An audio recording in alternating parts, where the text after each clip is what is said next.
when I was getting into DevOps, we were spending 12, 13, 14-hour days. Genuinely, we'd hop off to eat, come back, and we'd be working. And it's also tied to how bad do you want it. There was this post I read. The person who wrote the post said, guys, make content, put yourself out there. And then I saw in the replies, but making content is hard. Everything is hard. You're going to do stuff that makes you very, very uncomfortable. You're going to do stuff that people may not understand at first. You don't do this for people's validation. You do this for yourself. Your mindset is going to start to change. There's going to be a shift in how you think. It's so weird. When you watch short form content, it's so easy to get a perception of somebody that they're so well put together. But when you see somebody on a long form, on a podcast, you see a stutter and they think, bro, this guy's like us. When they see where we are in our lives, they're thinking in their mind, I can also get here as well. And that's the most important thing. All right, guys, welcome back to another podcast.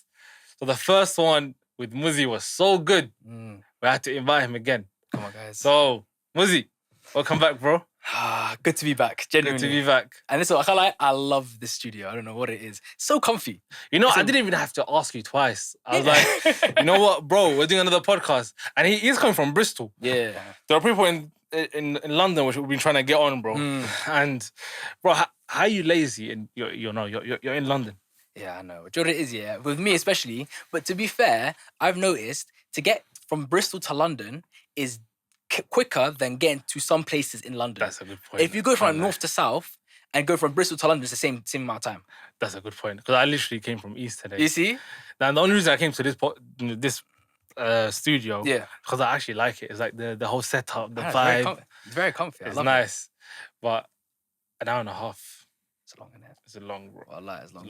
To be fair, usually when I get the train, it's an hour 15. And then from there, I land in Paddington. And then from there, I'm really good to go. How long was it from, in total, what was your journey? Usually about 2 hours. Usually. Fair place. Yeah, usually it's 2 hours. But it's not too bad. And once, obviously, when I start driving, it's generally, I can cut it down to hour 30. There you go, guys, man. 2 hours to put you guys on. Exactly, see? It's worth it, man. It's worth it. Come on, I love being on the podcast there. Huh? Yeah, I love being on the podcast. Bro, serious. It's good, man. You know, I literally spend my car journeys listening to podcasts. Yeah. And I have people telling me, even the previous podcasts, I was listening to on the road. Yeah. I'm like, rah, is that what you've been doing? Like, listening to my podcast. Is it weird? I'm like, hey, you're too much ego for me, man. Please don't tell me next time. No, because I remember, even me, I remember trying to listen back to our first episode. I did about 10 minutes. After 10 minutes, I just took it off. It's so, like, for myself, cringy. anyway, seeing myself, so cringy. But then people are telling me, I was watching it whilst I'm at work. I'm watching it on the way to work. And I'm thinking, how? Like, no, it's so weird to say how, but it's like, because ourselves on the pod, we can't watch it. But then people say, yo, it was so informative. It was so, like, you know what I mean? I was able to extract a lot from it. And it's like, especially once they see someone like me, who's like at the age of, again, 18 to 22, 16, to 100%. seeing somebody like that on the pod, it's a lot, I guess, easier to digest and be able, from a sense of relatability, for them to watch is actually quite a lot easier as well. Bro, and I realised, you know, with pods, your inner self comes out. Yeah. Like, you tend to talk about, because it feels more like a conversation. You tend to talk about things that you otherwise people wouldn't know about in short form content. Definitely. So like in long form, it's like you can be free, bro. Yeah. You can talk about certain things. Obviously, within PR, within PR, I've been told off too many times, bro. Yeah. I've been told, like, I'm not PR trained, bro. I'm on live. Yeah. And imagine I'm on live with Murad, and I just try to put people on. I'll tell you everything. And he's looking at me like, hey, yo, chill out. Shouldn't be saying that, bro. Not PR trained, but yeah, man, bro. I'm gonna try to put people on with these pods, man. Definitely. This is how people are gonna benefit from even just listening, bro. It's like if you're listening enough times, and your mindset is gonna start to change. 100%. There's gonna be a shift in how you think. There's gonna be a shift in the approach you take towards things. Yeah, bro. And also, to be fair, with long form content, the sense of relatability that people then start to see us as like normal people, it's so weird. When you watch short form content, it's so easy to get a perception of somebody that they're so well put together and so this and so that. But when you see somebody on a long form, on a podcast, you see us stutter, you see us probably say a word wrong, and they think, bro, this guy's like us. the way he laughs, the way their banter is, 100%, it's just bro. like us. So then from 100%. then, when they now see the success or when they see where we are in our lives, they're thinking in their mind, I can also get here as well.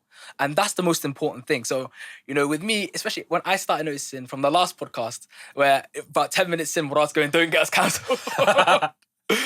I was thinking, even from a standpoint of someone who's watching that for the first time, thinking, all right, they make the same jokes as us, they do the same things as us. All right, cool. I mean, if they're doing the DevOps thing, you probably do it as well. Yeah, 100%, bro. Because they're now tying DevOps to an identity. Yeah. Because now they're seeing, okay, this is the kind of person that's in DevOps. This guy's like me. Yeah. If he can do it, I should be in DevOps too. And bro, it's like, it's so straightforward. It's just like connect the dots. Exactly. Like this is for you guys, man. But it wasn't always DevOps, bro. It wasn't. It wasn't. How did it start for you? Like, what was your journey? Tell us about your journey. This is before uni, like just. Oh, we'll start from secondary school. Start from secondary, go on. Because I think secondary school for me, the way I was in secondary school, mindset wise, compared to where I was now, was completely different. I'm gonna say something that I think I mentioned to people that I see a lot when I was obviously around IRL, but I don't mention especially on the pod. When I was younger, especially back then, there was a lot of like kind of gang violence and all of that happening. And alhamdulillah, to be fair with me, I lived in a middle class neighborhood. Like, it's not something that I saw often, but it was something where you'd hear about it. And for me, I used to think, bro, like, people don't make it past 20. This may sound so nuts. Like, it sounds nuts. It sounds nuts. But people don't make it past. So in my mind, I used to think in my mind, why do I need to think past 18? Why do I need to think past 20? Let me just live what I'm living right now, right? So in terms of GCSEs, going through GCSEs, like going through, not really A-levels, because the mindset came out after COVID. Yeah. So I made it past COVID, I'm good to go.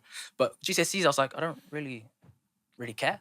And I would go through my GCSEs, not revising. I'd go through just, again, mocks doesn't really matter. I'm going to hop on Fortnite, I'm going to play PlayStation. And it was, when people would ask me what I want to do when I'm older, I wouldn't even think about it. Because I'm like, if we even get, like, literally. Like, if I'm even older. If we even get to that. Yeah. And obviously, I find that mindset, it's such a backwards mind. I don't know what made me think that, but it was something that I was so certain upon. SubhanAllah. Yeah. Like, I don't know why I thought that certainty comes so early. So when that happened, especially, once I got past A-levels, once I got past GCSEs, luckily for me, GCSEs was in COVID. So I got my predicted grades rather than the actual grades that I would have gotten. So I got a 7 in maths, I got a 6 in English, I got 6 in English. So I passed my GCSEs to a good standard where I was able to do kind of the A-levels that I wanted to do. Right? So then once I got into A-levels, my mindset shifted. Okay, I'm in A-levels now. I'm doing math, psychology, sociology. So again, a bit of that soft skills, I get a bit of like kind of essay writing, more of the quantitative type of work, with maths. So I'm thinking, all right, cool, what do I actually want to do? So I remember speaking to my uncle at the time, who was kind of edging me towards like the trades, gas engineering, plumbing, electrician, which are very good options to get into. They're lucrative. They very pay lucrative. Well. But at the time, I was so kind of small-minded that like every kind of suggestion that I was given kind of brushed off, right? So I said, all right, cool, I'm going to become a gas engineer. That was year 12. Year 12 comes about. I do what? I remember getting like an ACC in my mocks. I'm thinking, okay, if that, like, doesn't really matter now. Year 13 comes about. I was a very big procrastinator as well. So, I knew I had the potential to do well, but it was, when it came to actually applying, I wasn't really that good. Right? So again, when it came to A-levels, I remember finishing with the BCC. And at this point, especially that summer, I now started to really think, what do I want to do in my life? The first thing that came to me was money. What can make me the most money? Now, you can think about it, with most things, you can make a good amount of money. Again, the trades that my uncle kind of told me to do, you can make a good amount of money, that you can be self-employed, kind of have your own timings. But I went and I found the Harvard CS50, right? Which is the Harvard entry computer science course. And I remember doing that in the summer. And I was like, you know what? It went pretty well. That was pretty cool. Let me just do computer science. Someone before uni, yeah? Yeah, just before uni. So that's the summer of uni, yeah. Fair. The year 13. So then I remember getting my BCC, went through clearing, got into my local uni. And I said, cool, this is what I'm going to do. And yeah, that was like kind of my main before uni. I think everybody kind of knows the story from uni onwards where, second year I find DevOps and then from there I go on. But that was actually before. It's quite crazy to say out loud, but like, seeing that progression from not really even thinking about making it to then making it and then slowly kind of taking on that external responsibility of, all right, cool, what am I actually going to do in my life? That was kind of the shift that happened anyway. Okay. That makes sense, bro. For me, it was very different. For me, it was deprivation. Okay. So I'll explain what I mean by that, right? So, and the same applies to Mo as well. For us, imagine, I'm even going before secondary. Okay. I'm talking primary. And this is the kind of where that mindset that kind of started, I would say, where our peers, like other students and everyone else, a regular topic that was spoken about was tuition. Okay. So other students, they were doing tuition. And then with me and Mo, our parents couldn't afford tuition. Yeah. Like we were being raised in that kind of environment. 100%. Like for us, like you guys do tuition. Like if someone did tuition, you must have rich parents. Yeah.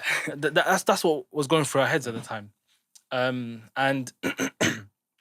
and you know when people talk about that, it kind of instills something in you. Like they have an advantage. Yeah. They'll probably get good grades. They'll do better than us. Like even our predicted grades, it actually starts to get shaped when you're in primary. Yeah. Depending on what you get for your SATs. So your SATs determine what grades you'll get up until, you know, like A level.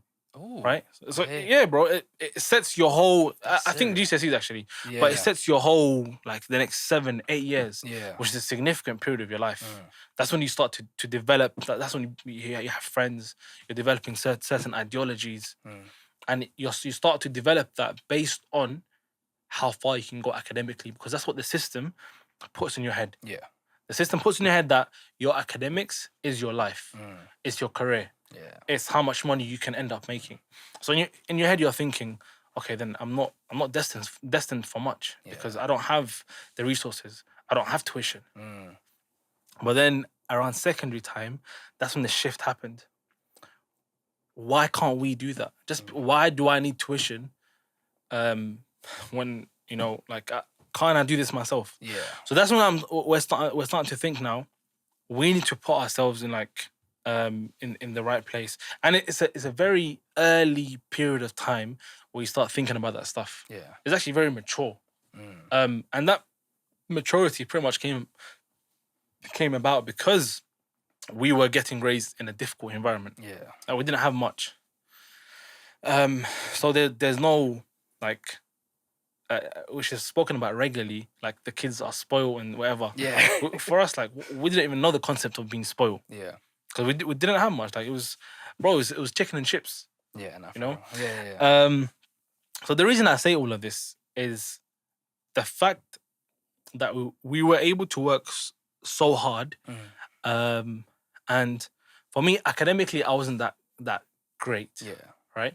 But around year 10, year 11, that's when I had a shift. Like I can do this. And there was actually a kid in my class. I'm gonna say his name. Yeah. If you're watching this, Anis, I really appreciate you, bro. He's a good friend of mine, and Olan Barak is very, very smart, talented. He was the guy who'd get all A stars. Okay. And he got all A stars for secondary, all A stars for college, and alhamdulillah for me, he was one of the close people that I had, like in my circle. So I kind of looked up to him, and I saw that okay, maybe if I just spend some time with him, if I'm just around him, and even the Prophet he says, "Al-maru ala dini khalili, falyanzur ahadakum man yukhalil." So the person is on the religion of his close friend, right? So think about who your close friends are, and that I had that in my head. I'm like, okay, I'm gonna maybe if I'm around him and if I'm other smart people, I'll become smart as well. Yeah. Right? Because when he's studying and he's going through his notes and he's memorizing, guess what I'm doing? The exact same thing. Yeah. Right? So that's when that shift happened. So now, subhanAllah, bro, my grades start going up.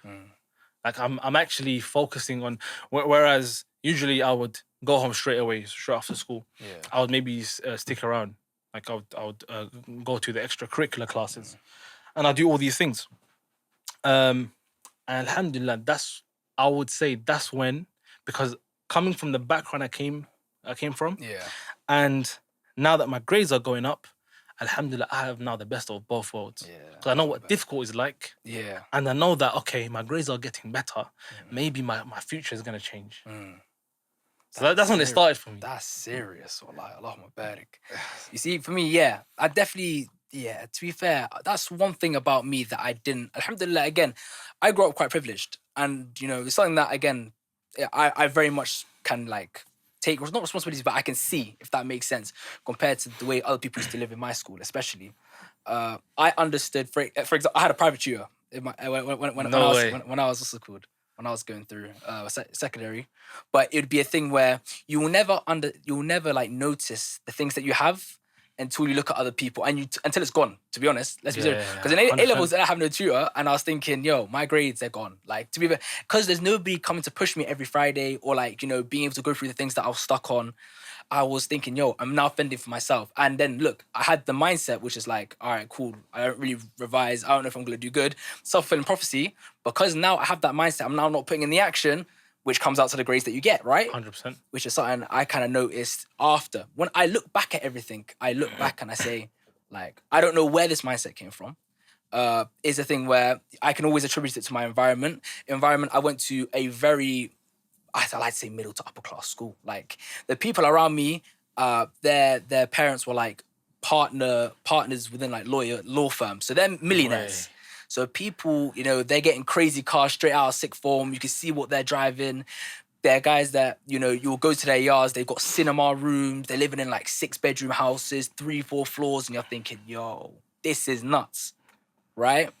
And you'll see that, and then you'll see kind of the way they're acting, lackluster, because they understand that they have their parents' number one, financial backing, but number two, their parents' knowledge.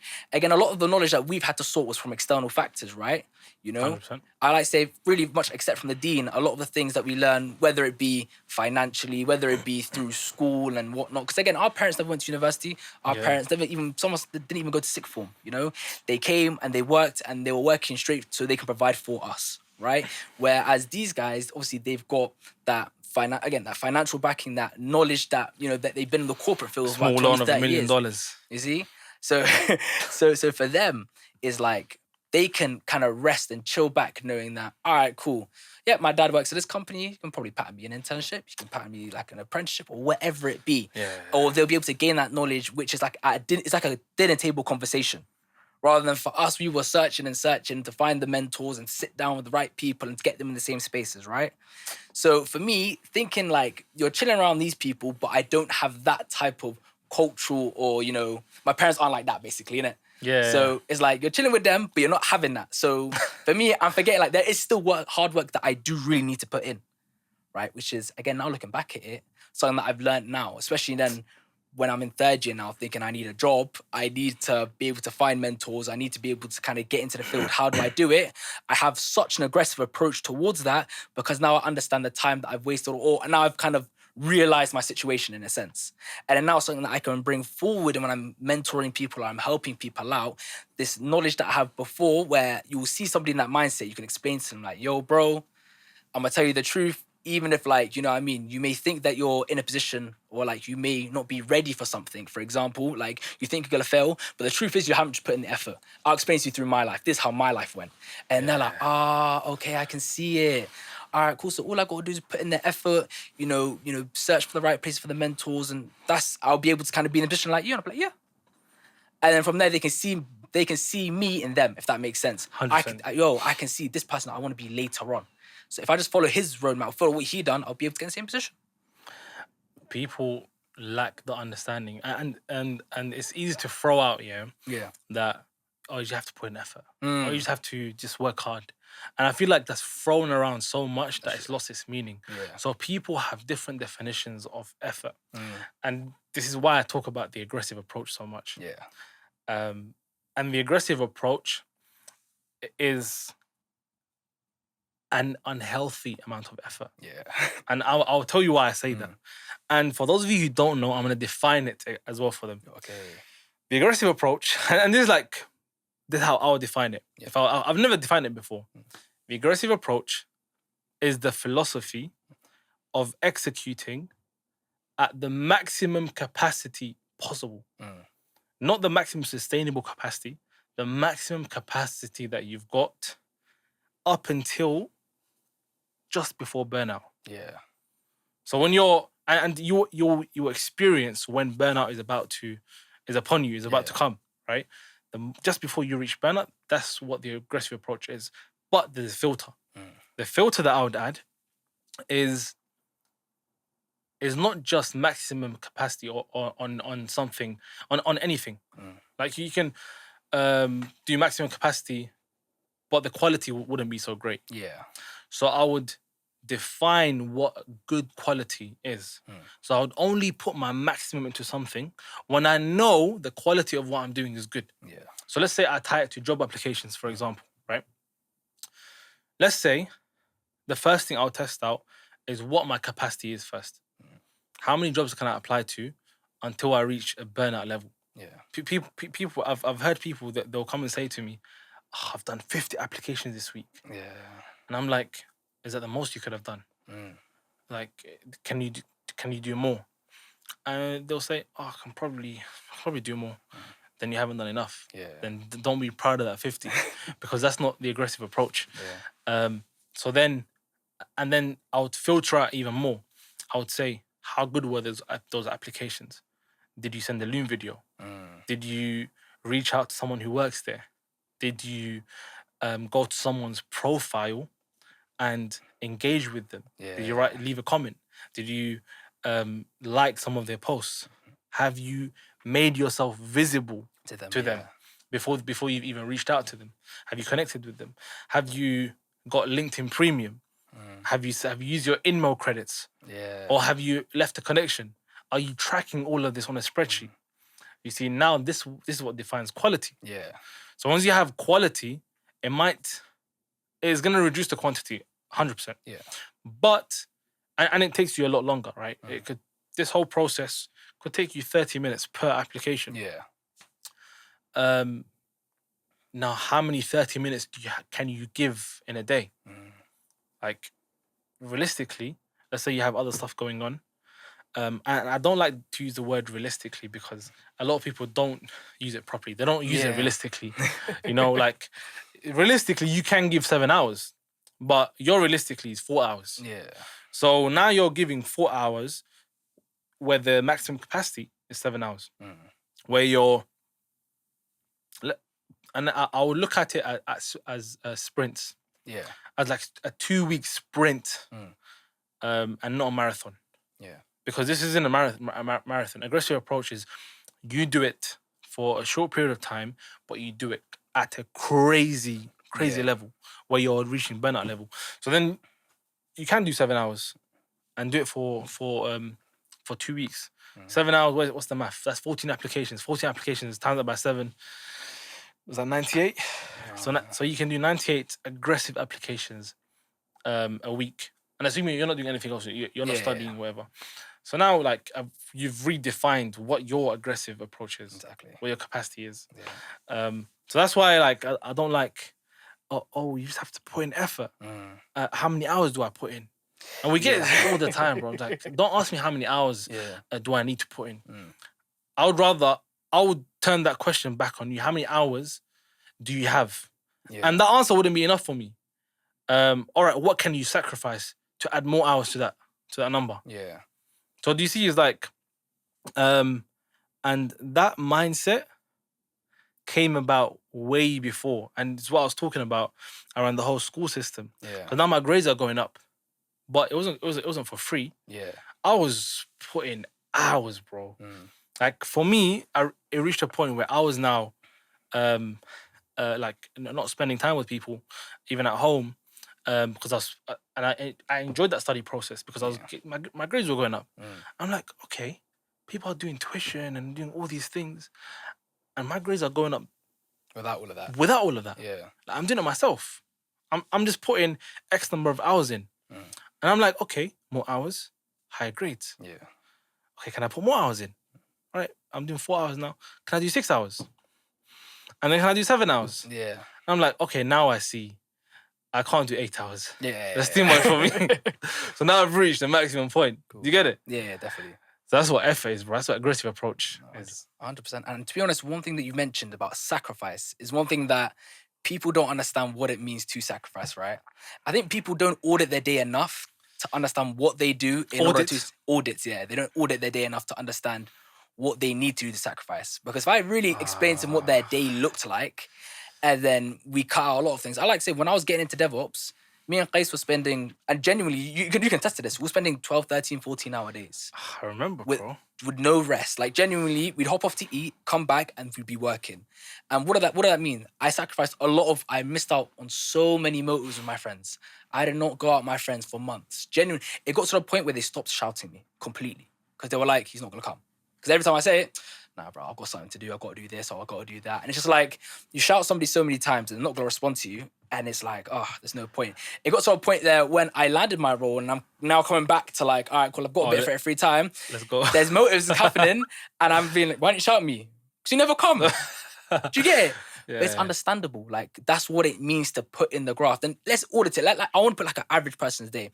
Let's say somebody wakes up, should we do like a university student? Yes, because university student. University student. Let's say, for example, you have a 9 a.m. lecture. You wake up, 8 a.m.?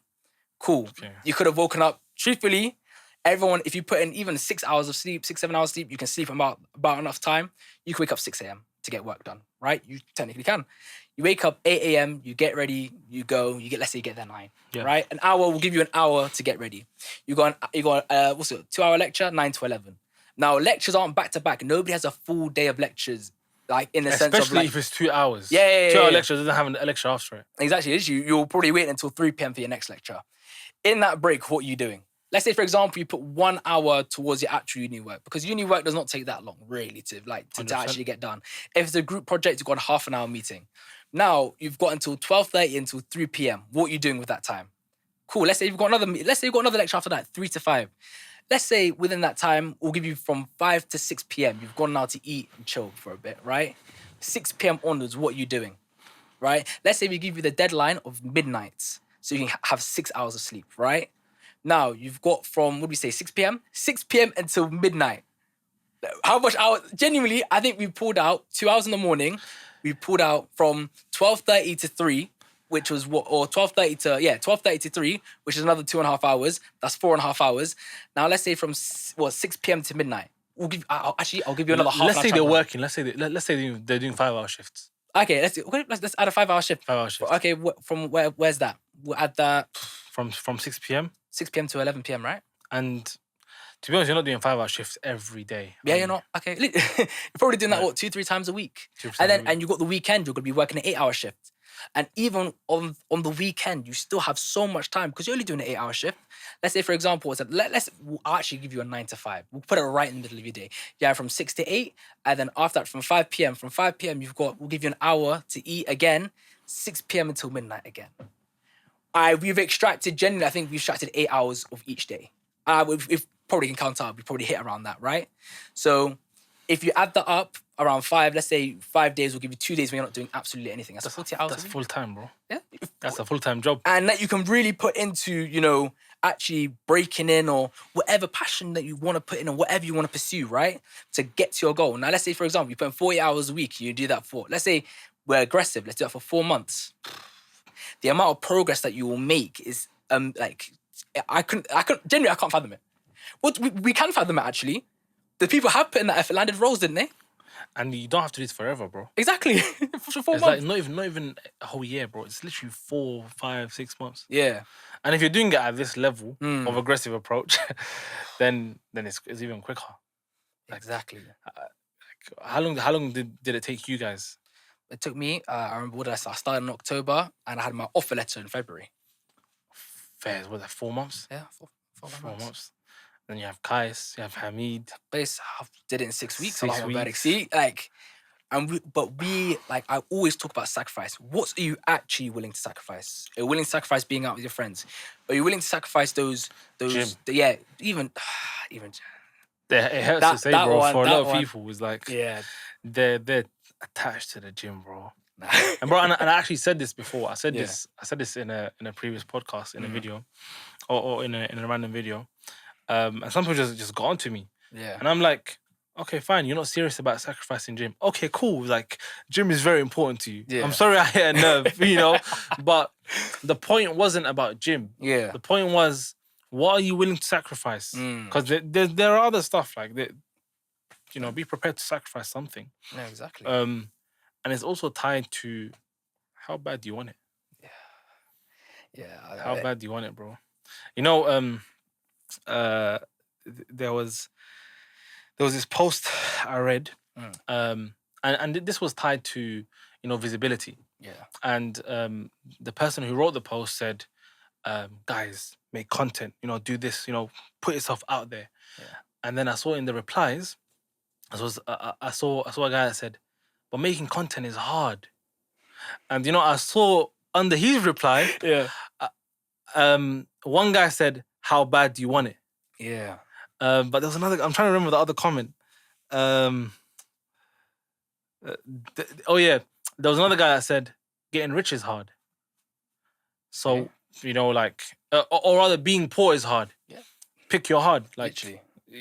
Everything is hard. Yeah.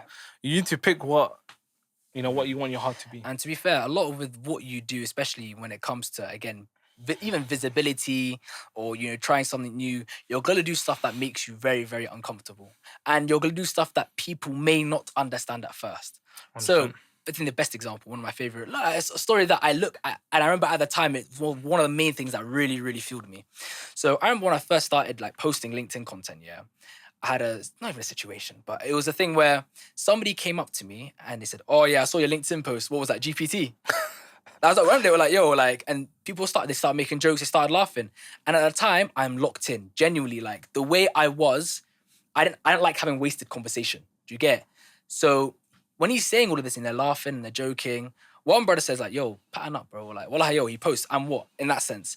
But not everyone's gonna understand what you do. And you're like, the reason why you do this is not just to fit in, if that makes sense. You don't do this for people's validation, you do this for yourself.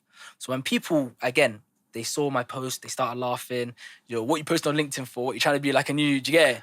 Trying to hit the new wave and that, That's so cringe, bro. No, it doesn't matter, bro. Wallahi. I remember saying, I'm what? Like with me, at that time, I was so lost, I said, I'm what? They understood 100%. It later on. Later on, they come back to me once they see my post blow a bit and they kind of see like where I was able to kind of bring myself. Yo, bro, like, yo, you tell me the LinkedIn post into. They don't see the journey, bro. Yeah. people just see the outcome. They see the results, but they never see the journey. But I wanna go a bit deep. Okay. I wanna go a few years back. So, basically, I mentioned how, alhamdulillah, academically now I was improving. Yeah. And this was on the back of the amount of the sheer effort and work I was putting in to get those grades. So there was a period of time where my grades went up. Yeah. GCSE times came. I'm not saying I got A stars. I didn't get like so many A stars, but I got good grades in the sense that I had an A star. I got an A star for maths. I got A's for the sciences. For the other subjects, geography. And then some I got C's and D's, but the point is, my grades overall shot up. Yeah. Enough for me to be able to go Brampton.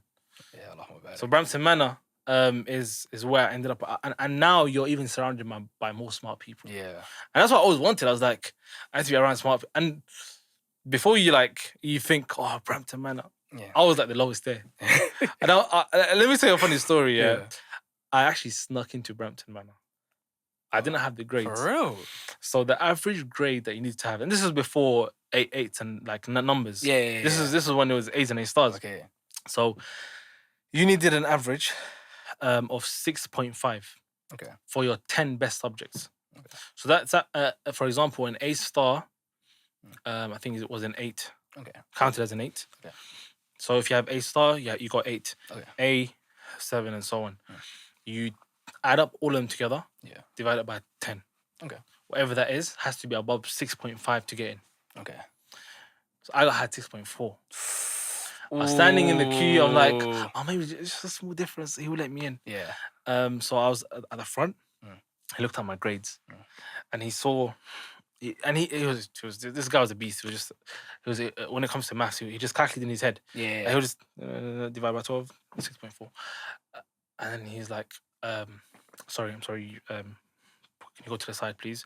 And so the next person could come. And the next person came. So I thought he was like, he's gonna speak to me in a second. Go to the side, kind of thing. Yeah.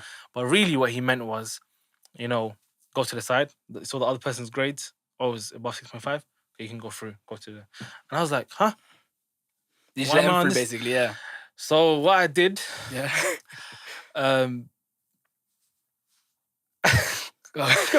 he got distracted Yeah. based on so I start talking to one of the people there, Yeah.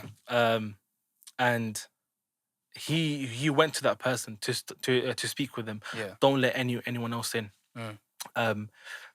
But while he was having that conversation, I walked right behind him.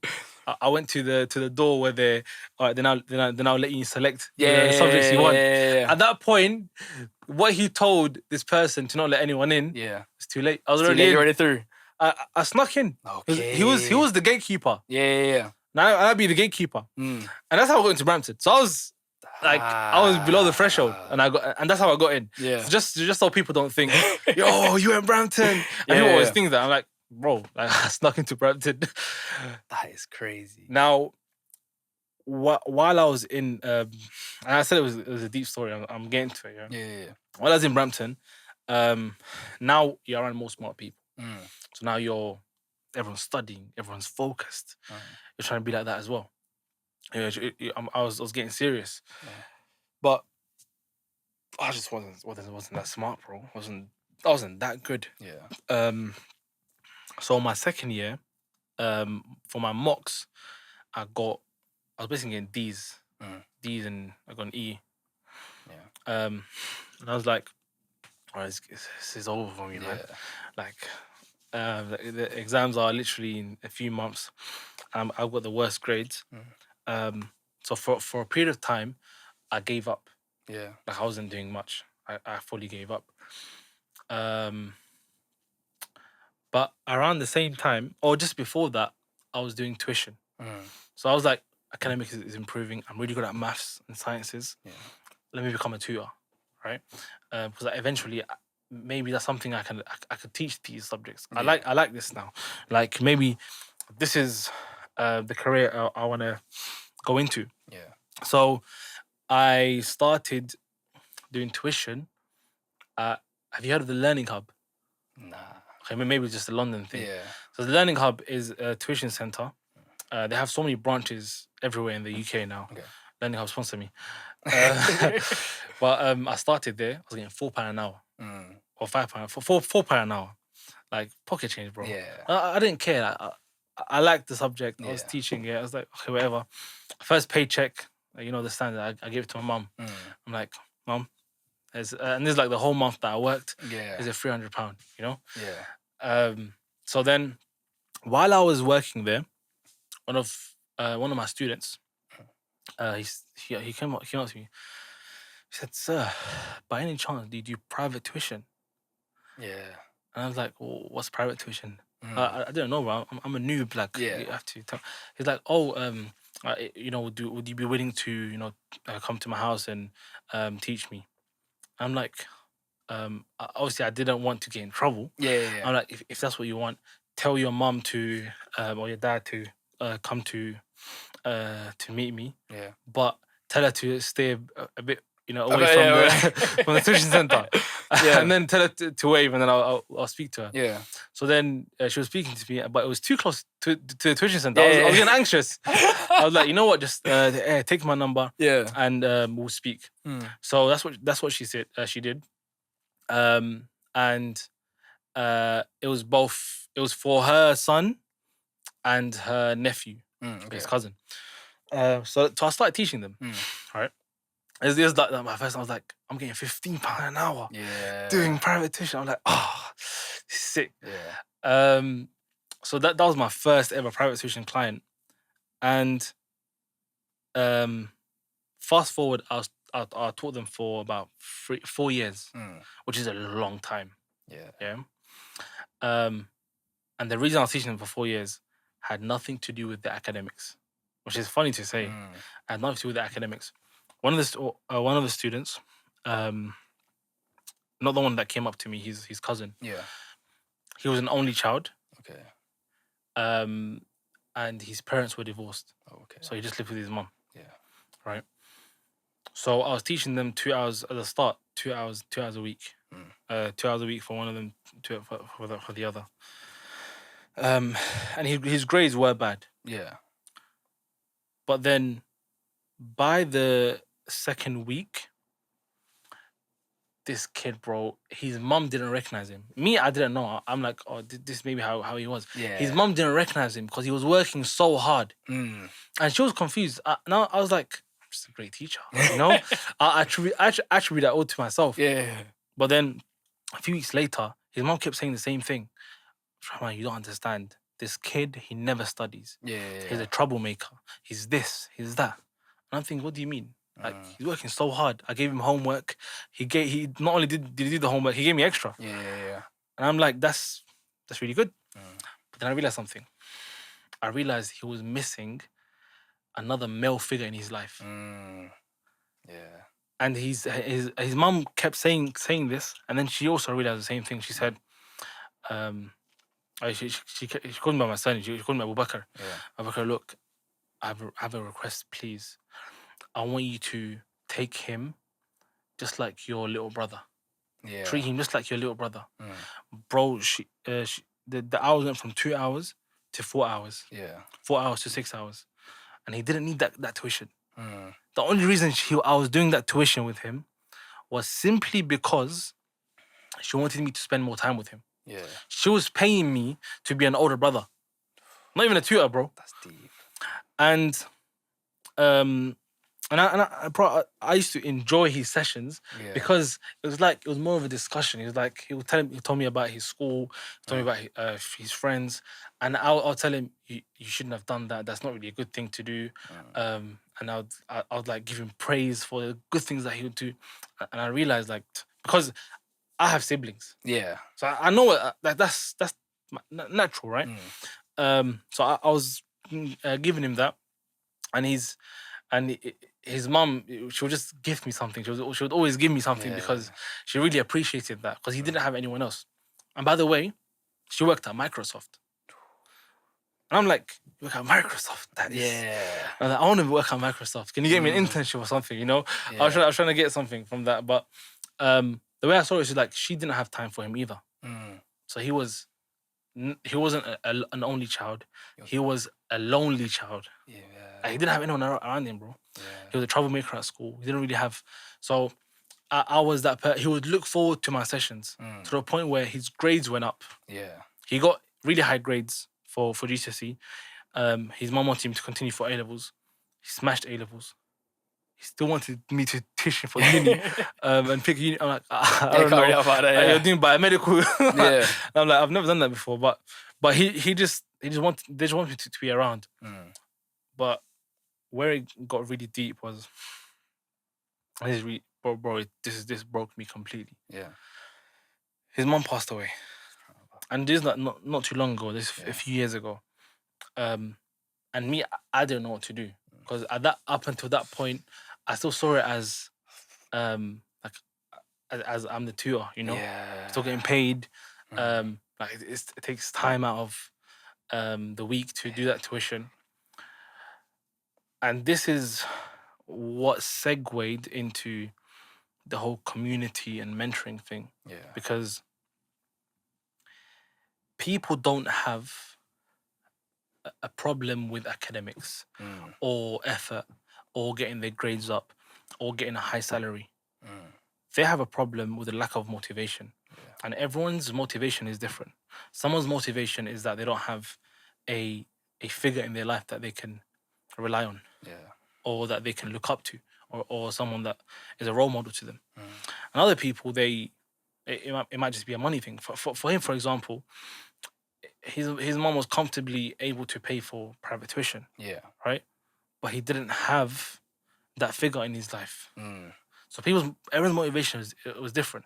For us, we kind of needed to put in the effort so much because our motivation was we came from a struggling background. We need to be the ones that raise everyone. And this is where the whole idea of, and this was 6 years ago, the whole idea of mentoring and community came about, because it was like, everyone needs a person in their life. Everyone needs a human interaction. Yeah. Everyone needs another figure. You might be able to do something on your own, but if your background doesn't allow it, or if nothing happened in your life to lead you up until that point, then you just won't do it. You need people around you, and you don't know what someone's going through. Yeah. Just you being there for them, they don't have to open up to you and tell you about their life, and bro, just being there for them, and that's why we started the Engineers. But yeah, bro, that's what shaped my reality today. Like the whole community, mentoring, the reason why we started it, there was multiple reasons. Obviously, it was to get each other into roles first. Yeah. But it was more about the community aspect. We're doing it together. Not just because we're trying to get into a role, but we're doing it together. And there's more people that want to do it. And people have genuinely, it's more common than you think, in terms of, only childs or people who don't really have a community or someone around them, you know? Yes, that is bro. deep. But do you know what it is? It also then starts to make sense when they get to a certain position, but then work out of survivor's like mindset, for example. I'll give you a good example, and I can actually attribute this back to myself. I remember when I got my first offer, and I remember you, Murad and Mo telling me to negotiate for the first time. I still remember once you said the word negotiate, I signed it. And it obviously it sounds funny, right? But for most people, this is their first or their DevOps job or whatever their first offer they're going to land is their first real sense of security, right? That's their first real sense of stability. So anything outside of the norm that can change that or put that into jeopardy, you don't want to hear it. It's the first thing that you don't want to hear. So and that's fully understandable. I still remember just recently there was a brother who landed a service desk role. Literally one of my friends. Literally I helped him just get into it, and I remember saying to him, "Why don't you just send an email? Let's try and get a sign-on bonus. Let's be a bit cheeky, right? We're doing the abs method, right? Try and get a sign-on bonus, right?" But he just looked at me and just went, "But what if I lose the offer?" And it's like, but it's something that I completely understand, because when I got my first offer, that's the first thing that I did. I went to sign it straight away, because for me, if I lose this, I don't know if I can trust myself again. But that's obviously the importance of mentors, to give you that again, that sense of accountability. You've done it before. They will be the ones to reinforce the fact that you can do it again. And when you've done it so many times, you'll then start to reinforce yourself that you can do it again. Yes. So you can start taking those risks yourself, right? But again, it was that first feeling of, oh wow, I've finally done it. Let's not risk it, right? Which is again, you may have seen a lot more where you're speaking to somebody and once they land their offer or once they land something, they become very hasty. Yeah. They're like, I don't know. Bro, that's why, when we go through this negotiation stuff with the community, because of that mindset that people have, we know that exists. We know that people have that mindset, right? Because of that mindset that people have, we're more aggressive. For example, someone might tell me they got an offer, and before I even, this is bad, before I even congratulate them that they got an offer, I say, all right, we need to negotiate. And the reason we're very, it feels like we're quite aggressive when we say that is because we need to be aggressive. We want the best for them. We want them to get the highest possible salary from that company. So for them, they're trigger happy. They're about to sign the contract. Exactly. For us, you are not signing the contract. Whatever you do not sign the contract. I'm sorry I'm being harsh, but I'm doing this for you. And I see what you don't see. And I see what the other person is thinking about giving you that offer. They expect you to negotiate. They're happy if you don't negotiate because you're saving them money. Exactly. They have the budget, right? And this is why we're like that, because people have that mentality, bro, and it's very common. People just want to sign the contract, and it's happened so many times with students who've landed offers. It's understandable. We just signed the contract before and our reaction, even though oh, we're still happy for you. Of course. Our reaction is, why did you sign the contract? Yeah. Could have got you more. But now, like, we put all the negotiation module together as well, that people watch, but it's not enough, man. It's hard. A module doesn't change someone's identity, mentality, until they've actually been. Yeah, because then even for me, like what I was saying, like even when I get offers now, I can literally say, I can tell the external recruiter, look, if it ain't that number, just reject it for me, just reject it. Because it's from a sense of I now have seen it before, but then it also reminds us to actually fully trust. If you picked a mentor and you know they're right for you, then you need to trust the process. You really need to, right? If they're saying negotiate, just negotiate. If they're telling you to do a certain thing and it may not make sense to you now, but they've seen the other side, so it makes sense for you to go for that, right? And it's hard for somebody to get themselves out of that mentality when it's the first thing that they've got. But if you are able to maximize it, let's say for example, you're able to get even like a 10K salary negotiation, for example, right? You get that from 50 to 60. Then that is quite a big change. It compounds. That's about what, £800 more coming into your bank account every month. But it's not just the immediate. It compounds. Yeah. It shapes what you get for the next role. Not only based on the salary that you have, but your mentality. Yeah. Because your mentality now shifts. If you're on 60, 90 isn't that far away. Yeah. If you're on 40, now 90 is far away. Yeah. Just you're not thinking I'm gonna jump to 90. You're thinking I'm gonna jump to 70. So now your mentality has shifted just because you could have got more from your current role. Yeah. Maybe you're on 40. You could have got that 60, which makes 90 not that far away. And the only way for you to get to 90 is by being a senior. And now you're thinking, okay, I'm gonna become a senior. Yeah. Like that's the next logical step. At 40, you're thinking, I'm gonna become a mid-level. Yeah. Right? So your mentality changes as well. All based on one email. One conversation. Yeah, literally. And what's the worst they can say? You know, they can't take back your offer. Yeah. If done correctly, they can't renege your offer. They'll give you they'll just tell you, sorry, we can't do that. Yeah. And after that, you just sign. Sorry? Then after that, you just sign. Like if they can't do it, if they say no, you give it a try. It's happened to me, like, where I've asked for something crazy. Yeah.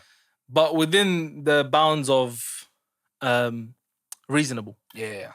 Like, still a reasonable ask. Maybe I didn't get all of that. Maybe they give me a little. I still got something. Exactly. Even that 5K. And if you don't get a salary, you get a sign-on bonus. Yeah, a sign-on bonus. A sign-on bonus. You know, I was at Credera. Yeah. The second role, the mid-level role. And the salary they gave me was 60. Yeah. My mind's already thinking, did I get 60? I'm literally on 30 right now. I sat in front of the offer. Yeah. I'm thinking, did that just happen? Yeah. Did I just get 60K? Did I just double my salary? Yeah. And bro, I'm just looking at that number. And then I was like, all right, back to reality. Yeah. How much more can I get? So obviously they didn't give me the extra salary. Yeah. But I negotiated everything else. Okay. I negotiated a training budget of 2K. And training budget is, to me, the salary, bro. I'm always trying to improve myself. Like, thanks for that extra 2K. I'm using that. And I said, look, I have, multiple offers right now, which I did. I had another offer. Yeah. It wasn't as high. A lot of it, yeah. But I said, look, I have multiple offers. And I'm really inclined to work for you guys. Yeah. Like, I really like the company. I really like the culture. Yeah. I've only heard great things. I know people who work here, and they only say good things. And I say, look, I'm not going to ask for much. Yeah. I know you can't do much with the salary. I'm looking to work here long term. Can you give me a sign-on bonus? Yeah. They didn't say yes immediately. He said, all right, I'm going to speak to the manager. And they spoke to the person who did my first interview. Yeah. He was really impressed with me, by the way. He was really happy. And he said, if that's all he's asking for, give him the 5K sign-on bonus. So I got that 5K. Yeah. But it was tied to me impressing him. Okay. So I had a good... I focused, before I even think about salary, I focused on having good interview experience. Yeah. And making sure that regardless of whether I take the offer or not, I'll, impress them. It could be either technically, if the person's technical, or if it's a cultural. I'm gonna make him laugh. I'm gonna have a conversation with him. I'm gonna talk about different stories, all within the realm of course, DevOps or whatever the role is about, and show a bit of personality, right? Oh, definitely. But yeah, man, like having a mentor is so big, bro. Oh, definitely. I feel like, especially from where I was before having one, to obviously where I am now, you've seen the growth. I say you've kind of been there every step of the way, right? And we've worked quite close together, even on a lot of things anyway in general. So you've kind of seen the mindset shift and I guess even a personality shift in a way from the way I was when I first got into this to where I am now. And without you guys, I like to say genuinely, it's crazy. I don't know where I'd be, wallahi, honestly, in terms of like, especially in terms of career-wise, even in terms of mindset. I always like to say I was so happy with 35, 40K, like just as a salary, because that's what you hear. That's what you're used to No one hearing tells from you. most people. That's what you're happy with, man. Right? So obviously from being there to now, where I think and the way I think, and those limiting beliefs are absolutely, they're gone. They have been like, they're completely gone. So yeah, bro. Crazy, and we see you guys, Kais, Hamid, and all your brothers, and we're thinking, number one, we don't attribute it to ourselves. Yeah. We saw a quality in you guys that we extracted and we pushed you towards a certain direction. That's all we did. Yeah. Right. But you had that initial, like mentality. Yeah. Or you already had that aggressive approach in you. Right. And it needs that spark. You can't start an engine without that spark. Yeah. Like you need that spark. And we see you guys and it's like, yo, 21, 22 and Lama Barak there, Kais in Dubai. Yeah. And you guys are just doing madness. And I'm seeing your content and I'm like, he was in coat to coat. Yeah. For us, that it's like so rewarding to see that. It makes us really happy, man. So we want to see you guys now become the mentors. Definitely. And yeah, bro, I'm trying to retire by 30. So please make me retire, man. Oh. Yeah. But then the other thing was when we started the engineers. Yeah. And I was really shaped by what happened to my student, right? Yeah. That I just wanted to give back. I wasn't really thinking about charging people or I wasn't really thinking about that. And that's how we started. We started on that notion. And had it not been for another thing that we found out within the community and how people's mindset is towards free stuff, we would have kept going. Yeah. We were so close to creating a free DevOps bootcamp. Engineers. For real? Free, bro. Yeah. Like people would have attended. It would have been cohorts. Yeah. It would have been like groups of people. That would have been serious, yeah. And we realized that people's mentality was that like towards free stuff, they're not serious about it. Yeah. And I'll be honest, like if that doesn't make you serious because you think it's free, then I don't really want to do it. Yeah. And so everyone's motivation was low. And even me and Mo, the initial 6 was Adil, Ifti. Yeah. I'm not sure if you're familiar with them. Adil, Ifti, Adam. Yeah. Me, Murad, Mo. Yeah. Those are the initial 6. And we were just the admins of the engineers. Yeah. All right. We wasn't even thinking about us as founders. It was just like we're admins. We're just facilitating this for everyone. Yeah. So what we were trying to do, we were trying to get people from the community. So we wanted to be community led. So from the community for the community. Yeah. And we noticed the same in the mentors themselves. The mentors themselves, they were reluctant to give their time if it wasn't being used efficiently. Yeah. If enough people weren't there, like 5 people attending a whole session on Kubernetes, bro. It's not really, yeah. Like, allow it. I'm not doing that session. Like, I'm giving you my whole knowledge around Kubernetes, and you don't want to show up. Yeah. A 4,000 man community, and you don't want to show up. Kubernetes was bigger at the time as well. It was like, it was shaping the industry. Yeah. It's shaping the industry now. Not many people can call themselves Kubernauts like you and Kais, bro. It's like, and you, Kais, and Hamid. And back then, or having one Kubernetes certification was a big deal. Yeah. Not only for everyone in the community, but if you had a Kubernetes certification, you were going for a role. You're serious. Like, what? You got Kubernetes certs? Because people knew Kubernetes certs. This is the toughest exam because it's hands-on. Yeah. You can't just like memorize answers. That's true. You have to type the command, make sure it works, see what it gave you. Yeah. You know? Make sure you get the right output, and then from there move on to the next question. You've got to move in between clusters as well. Yeah. There's a lot of movement. 100%. You're going between like the control plane to the worker node. Yeah. And you make sure the worker node, why is it not live? Yeah. And to make sure that you've done it, you've done it right, you go back to the worker node to see if the you go back to the control plane node to make sure that the worker node is actually live now. Showing up. Yeah. Bro, this was the exam that shaped the industry at one point. So me, Murad, Hudayfa, we were like partners in crime when it came to Kubernetes.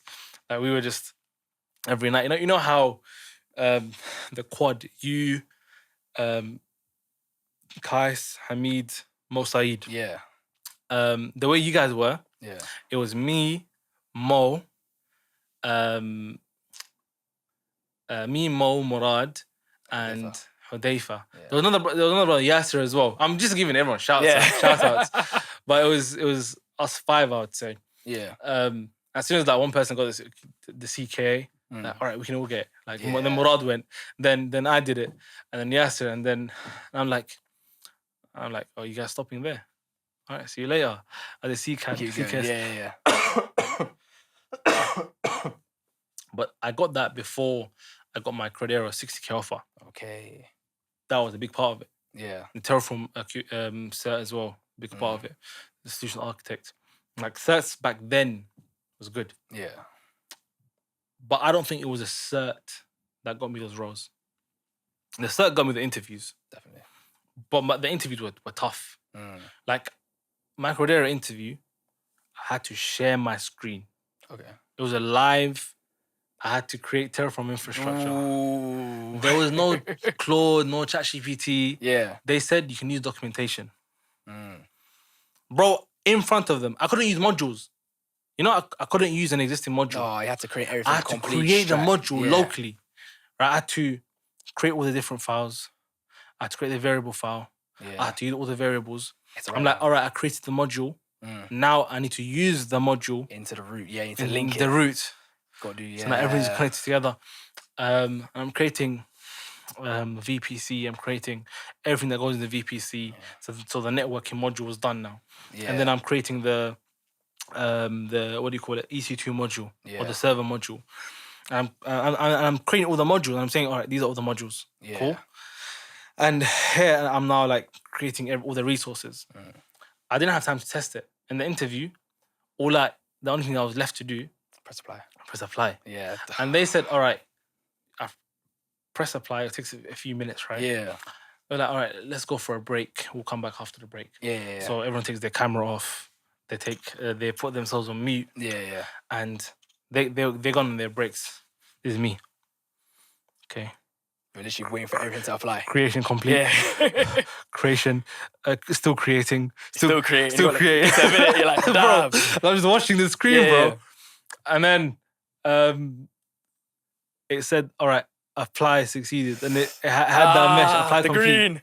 And I saw the green. Yeah. And then I just see everyone turning their camera on. And I'm like, wait.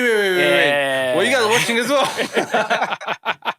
Bro, I was confused. I was like, was it just me? So I acted like I just came back. Yeah. I put my camera on. Hey guys, I'm happy at this point, bro. Yeah, That's all gas. agreed. So, bro, at this point, I see smiles in their face. I'm like, yeah, I did it, man. And like the second half was all questions. Yeah. I didn't get all the questions right, but they were asking about blue-green deployments and all this, like what's the difference between that and canary? I didn't know any of that, bro. I'll be honest, I didn't, because I never used it. Yeah, At Capgemini, I didn't have production experience, bro. Yeah. I didn't know what blue, green, and canary was. I'm like, what are you talking about? Yeah. You know? So, and me, like, back then, I used to waffle in interviews. Mo knows this. Because Mo was an interview at Capgemini. Yeah. And he was there before I did my interview. Okay. So he has, like, he was part of the interviewer panel. Oh. But they knew he was my brother, so he couldn't interview me because of the surnames and everything. So he was like one of the panelists, and he was interviewing people. So he had access to the interview side. Not interview questions, but interview platform. Internal interview platform. So you can see all the recordings. And I was there. And then he showed me my recording. Like, this cringe, bro. I allow it. Yeah. But I was waffling so hard. I look back at that, and I'm like, they gave me an offer. They gave me an offer. And I would have given that person an offer. Yeah. But it was the fact that I was so keen that the interviewers allowed me. Yeah. I feel like they allowed me, bro. Do you know what it is, yeah? One thing that I've noticed, right, is that especially when people go to do interviews, because we have that initial shock of being able to do, like, doing the interview, we tend to overanalyze all the mistakes, all the things that we've done correct, like, a lot more, right? So let's say, for example, you started a bit. After the end of the interview, you're going to be thinking, I failed. But it takes away from all the good that you've done as well, right? So then for you, you're thinking, I've done really bad. But then you'll look back at it, or your interviewers, for example, will be like, all right, cool. We're kind of looking past that because we understand the nerves that somebody would get. And then they'll be like, actually, from the actual value and what we're able to extract from him, he knows his stuff, right? Yeah. Which is, again, something that you wouldn't think. A good interviewer knows how to get the best out of the candidates. Yeah. Based on the questions that he asks. Because an interview is an interesting experience, bro. Because you might ask a question, a bad interviewer is looking for a very specific answer, and if you don't say what they want, that's it. Like you're not getting the offer. But it's like you need to ask questions in a way where they're able to think freely, and you want to see how they think, how they approach the answer. I don't care if they get the right answer. Right? I don't care if they don't understand the difference between, because maybe you just forget in the moment. Yeah. Like you might not know the difference between ECS and EKS, for example. Like something simple. But what's your thought process? Like, how are you thinking about when to use both? You know. But yeah, man, it's an interesting one. I see myself as someone, and I've only found this out recently. I'm a very systematic person. Okay. I systemize everything. And there's certain things in life you can't systemize. Yeah. Like, you can't systemize relationships with people. Yeah. Because, like, I'm like, okay, if I spend 1 hour with this person and maybe talk about these topics, maybe, all right, that'll be good for that. Like, that's enough for this week. And I do that with everything, bro. And it's so bad because I do it with people as well. But on the other side of things, everything work related. Yeah. Like the DevOps stuff, code to code, I systemize it.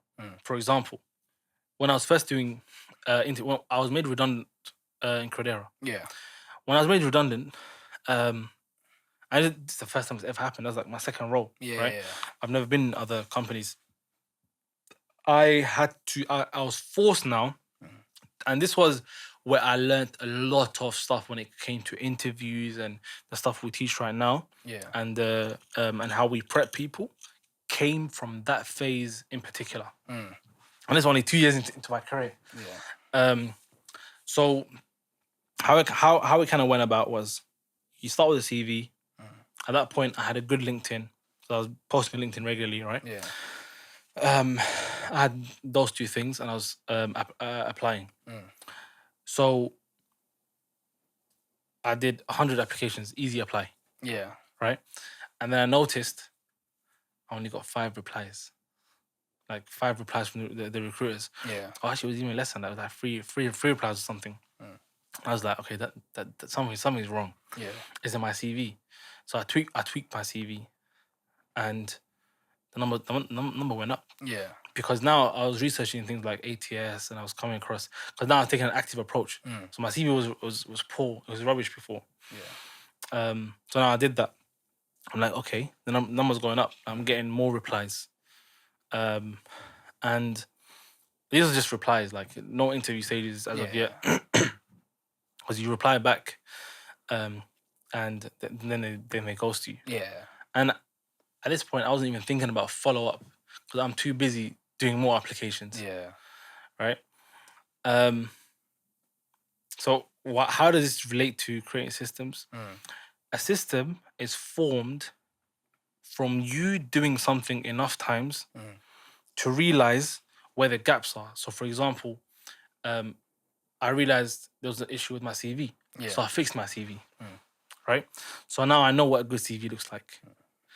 And you can keep optimizing that further. Yeah. But there's probably other things that you can optimize even more, or you can have a significant change. If you've done something to optimize it from 1% to 10%, there's no point optimizing it to 11%. Yeah. Because the ROI is not high enough. Yeah. But then you look at the next thing to optimize. You look at, okay, why am I using Easy Apply? Why don't I just reach out to the person? Because it literally tells you who the person is. Yeah. Right? So that's what I started doing. I started reaching out. Okay, wait. It's not letting me. I can't reach out to many people until I connect with them. I need LinkedIn Premium. Yeah. And then even LinkedIn Premium was enough. I needed more email credits, so I paid more for email credits, so I can reach out to more people. So now this was opening more doors. I was getting more replies, and this was in the period of 1 month. Okay. Yeah. Because I was taking it serious. I was full time, right? Then I had the eureka moment. I'm like, ChatGPT existed at this point, yeah? Oh, okay. Okay, cool. I had the eureka moment. I was like, why didn't I put 200-300 job descriptions, JDs, into ChatGPT?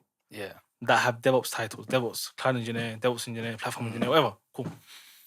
And tell it to analyze everything, and then look at my CV and what am I missing. Yeah. So I didn't see this as a 1% tweak of my CV. I saw this is a 10% change. Yeah. And I'm like, I am now giving the ATS systems and the recruiters exactly what the JD says. What 200, 300 JDs say. Yeah. So now I did that. I changed my CV again, tweak, optimization. The number of applications was dropping. Yeah. But the percentage of replies was going up. Yeah. So I'm thinking, okay, if I do 20 really good applications, I'm going to get 5 really good replies. That's 25%. Yeah. I'm like, okay, why don't I just do that? And those 5 replies was where I got my offer. Okay. Like 5 of them ended up doing an interview, like the first stage interview recruiter. Yeah. One, the recruiter didn't put me forward. I had 4 left. 4 of them put me to the first stage. 2 I didn't get. 2 I did. Yeah. At that point, it was a matter of interviews. The only thing I didn't reach at that point was optimizing the actual interviews themselves. Yeah. Because I got the offer that I wanted for the next role. Yeah. Alhamdulillah. But then the next step would have been systemizing the actual interview process. Yeah. But turns out I didn't need to systemize it because I was actually pretty good with interviews. Okay. I was pretty good at speaking to interviewers. My technical knowledge was quite sound based on the projects that I did. So what I now had was the skill of the application process. Yeah. And the skill just needs to be taught. Yeah. And this is where systemizing comes in. Everything you know, you can systemize. And if you don't know something, you get better at that, systemize it. No, definitely. Bro, the whole idea, it shapes how I am. Yeah. Like, I asked ChatGPT the other day, like, who am I? Yeah. Like, what do you know about me? You have so much information, context. Yeah. What do you know about me?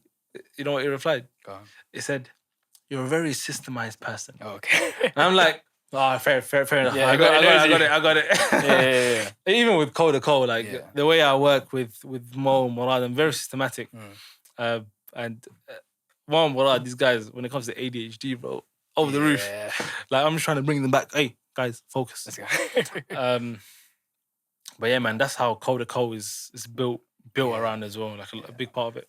Do you know what it is? One thing that I really want to get into actually is, and a lot of people can actually see it from kind of the way we are, is the deen aspect of how we kind of utilize the deen towards our advantage. One of the main things that I learned from you was using the mornings after Fajr to do your work, because there's barakah in the mornings, right? And a lot of people don't understand, as much as we do the work and as much as effort you put in, the outcome is already written. Your rizq is already written, right? And it's all done from Allah. So why are we not using him as much as possible in order to achieve where we want to be, right? Because everything in turn comes from him, right? So I remember, and to be fair, literally was a conversation that I had yesterday. Wallahi, it was a conversation I had yesterday with brother, and he was speaking to me about stuff like the importance of istighfar, actually seeking forgiveness from Allah in order to help you, attain whatever goal it is you want in life. Even for me, I always had to say, when I first started Kodako was the first time I ever started implementing Adhkar into my life. That was the first when I joined Kodako, and it just happened to coincide, right? But you could see the difference of the way my life changed, even just from implementing stuff like Adhkar into my life. And I was speaking about from my perspective first, and then probably you can see how it's kind of changed, or has helped you, right? Because I always had to say, for me, I wasn't always like, even right now, I'm not like the most religious guy, right? But understanding that, like, especially from where you are in life and what where you want to go, understand that Ilahi is the vehicle that will take you to these places, because he's the one that controls everything, right? I remember even within the time when I was so aggressive in my approaches, I was praying Tahajjud every night. I was reading my Quran all the time. It was one of those things where I understood that, like, Ilahi is the one that does this for me, right? Allah's the one that, kind of ordains everything, and he's the one that provides me the rizq, right? So, and Allah can bring you rizq from anywhere, right? Did you get it? So I remember then when I got my first offer, as humans, right? We fluctuate up and down, and you can see the differences within your life, right? Where I got comfy in my first role, you kind of lay off everything in a sense, right? But then you get that wake up moment, and then you start up again, and you can see the minute you start up, the change that it can have in your life, right? Even when I still remember starting istighfar up again, and then getting another interview for the role that I'm in now, right? And you just see the difference. It's like, all right, cool. I could put in all the effort that I want into this, right? I could do 1,000 applications, but the minute you start implementing and giving that time that Allah needs, you start giving it to Him, He will be the one to unlock those doors for you. So, how has it been for you, especially kind of utilizing? Because something that you especially when I was going through the cohort, something that you guys mentioned quite a bit after your interviews. Make sure you're praying the 2 rak'ahs after, of thankfulness. And it was the thing that you guys said all the time. Something Hamid says all the time. It's like his main thing where you just get onto straight. Have you done it? Sure. Yeah. 2 rak'ahs, salat shukr. That's what he does. Yeah. Bro, so you know what, when I say systemize, Yeah. there's another thing, bro. Mm. There's another thing that I personally try to systemize in my Yeah. life. And I'm not ashamed to say that I systemize it, because why not? Like, there's so much barakah in taking your deen seriously. Yeah. And obviously using it for your aspects in life, right? Yeah. So living by the principle, وَمَنْ يَتَّقِ اللَّهَ يَجْعَلْ لَهُ مَخْرَجًا Yeah. وَيَرْزُقْهُ مِنْ حَيْثُ لَا يَحْتَسِبْ, and He'll provide you from where you didn't even expect. So having that in mind, I now systemize my work, my life, my family, my deen, everything around teachings of Islam. Yeah. For example, one thing you mentioned was the early hours of the morning. Yeah.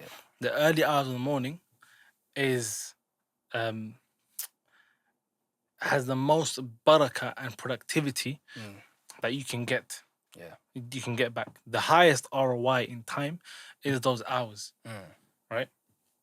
And there's another thing that is I often don't speak about, and it's actually something that I always like tell my the people close to me. Yeah.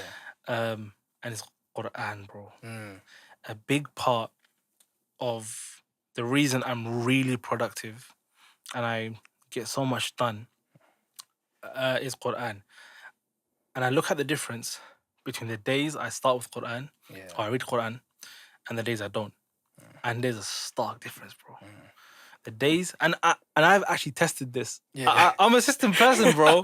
I tested it. Yeah. I'm like, all right, let's put it to the test. Yeah. And Allah won't disappoint. Yeah. Like, because this is serious stuff, bro. So there's days, like I haven't read Quran that day. Yeah. But I feel lazy. I feel like I haven't done much. I'll be looking at my laptop. I get distracted. I'll be doing something. I have my task. I have a list of stuff I need to get through. Yeah. But then I'm looking at that list. Bro, I'm looking at the list. And I'm not doing anything on the list. I'm just staring at the list. Yeah. Cool. The next day, I'll test it in phases. Yeah. Like, okay, I'm going to read 10 pages right now. I read 10 pages. Bro, wallahi, I'm not even kidding you. Yeah. I'm not even joking. It translates to how many tasks I do. I read 10 pages, or I've completed one deep work task and a few things ticked on my list. Yeah. The next day, I'll read the whole of Baqarah. Like 50 pages. Yeah. My whole task is finished. And I'm like, I'm now trying to find other stuff to do. Yeah. And I'm like, okay, I can pick this from the backlog. I'm like, okay, I can start researching this thing that I don't even know if I need to research. Yeah. Now I'm doing random tasks. Exactly. So that's one area that I've actually like, and now like it is a matter of just being consistent with it. And you know, even your adhkar, the first thing that you read after Ayatul Kursi is the three quls. Yeah. Right? And you read each of them 3 times. I'll give you a small example, yeah? Allah's bounty is so vast. His bounty is so vast that he just wants to give you so much reward for such small acts. Now, I'll give you an example. If you read Allahu Ahad or Surah Ikhlas 3 times, it counts as if you read the whole Quran. Right? Now, obviously, not actually having read the Quran, but you get the reward for it. Yeah. And so I'm like, okay, how much reward is that? So I was calculating. Yeah. I'm like, okay, how many ayahs are there in the Quran? But then I remember something. I'm like, but then you get for each harf they read, you get 10, isn't it? You get 10. Yeah. And then I realized, wait, that's not an ayah. It's a harf. That's a harf. Yeah. I'm like, why am I counting ayahs, bro? I should be counting harfs. Yeah. I'm like, I can't be counting that. I searched up Google. Yeah. I actually don't remember. I need to search it up right now. Yeah. How many harfs in the Quran? I think it's in the 100,000s. Internet. 1 second. I need to find this, bro, because I assistance person, bro. I'm gonna calculate this. Come on, why isn't it loading? Wait, I think it's about 300,000, something like that. Yes, it's loaded. Yes. How much? 320,000. SubhanAllah. 320,000. 3.2. Harfs. That's times that by 10. Yeah. 3.2 mil. I'm like, 3.2 mil. What can I compare it to? Because I'm like, that's a lot of reward. Yeah. But it's like dollars. Like, let me compare it to something else. And you know, praying in Mecca. Yeah. You get 100,000 rewards. Yeah. And I'm like, if I read 3 calls, and that's 3.2 mil of reward, and praying in Mecca is like is 100,000, and that's actually harder to do because I don't really live there. Yeah. Oh. So I compare it to that. I'm like, what's that 32 times? Yeah. And then I brought when I was doing this calculation in my head, I was like, all right, call Allah, Allah, but I just kept on going, bro. I'm like, I'm getting so much reward. Yeah. But the reason I mentioned that is, again, there's just adhkar. That's just one part of the adhkar. The morning adhkar, where you 3 qul Allahu ahad, and then the evening adhkar, you're doing it again. Yeah. That's 6.4. And then I compare, okay, but if you do a sin, it only counts as 1. So you're telling me I'm doing 6.4 million. I'm getting 6.4 million. Bro, to me, it's mind-boggling. But Yeah. then I realized, let me ground myself, because I can't be thinking about Allah's bounty with this mind. Yeah. Like it can't comprehend it.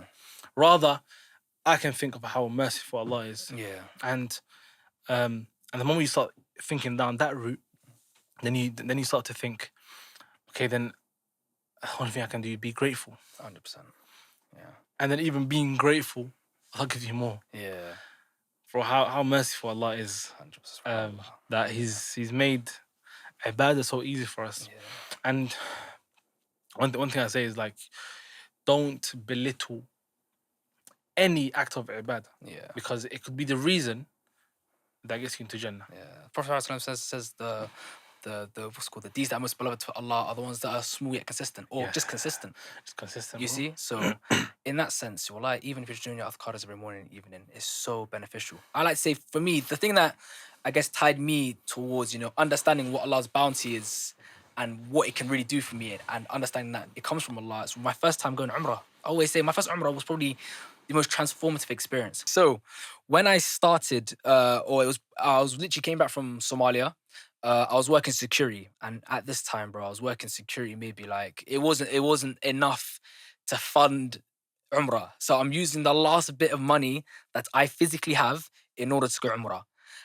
And at the time, I'm thinking, oh my goodness, like I don't even like. I know I have security jobs lined up after, but like I need to go. I remember saying like I need some sort of cleanse. I'm confused. I don't know what I want to do in my life. I'm in second year at this point, but I don't actually know if I want to even go into software engineering, because at this time I'm not really focusing on my grades. I'm just kind of barshaling really. I'm living life best way. Like, I'm just messing around a bit, right? I remember going to Umrah. I remember seeing the Kaaba for the first time. I remember from there I had that kind of rubi. I kind of understood Allah's lordship in that moment. It was like at that point I could feel it, and I'm going, wow, subhanallah. Allah has brought this many people, millions of people to Umrah. And at that point I'm thinking, this is crazy, right? For myself.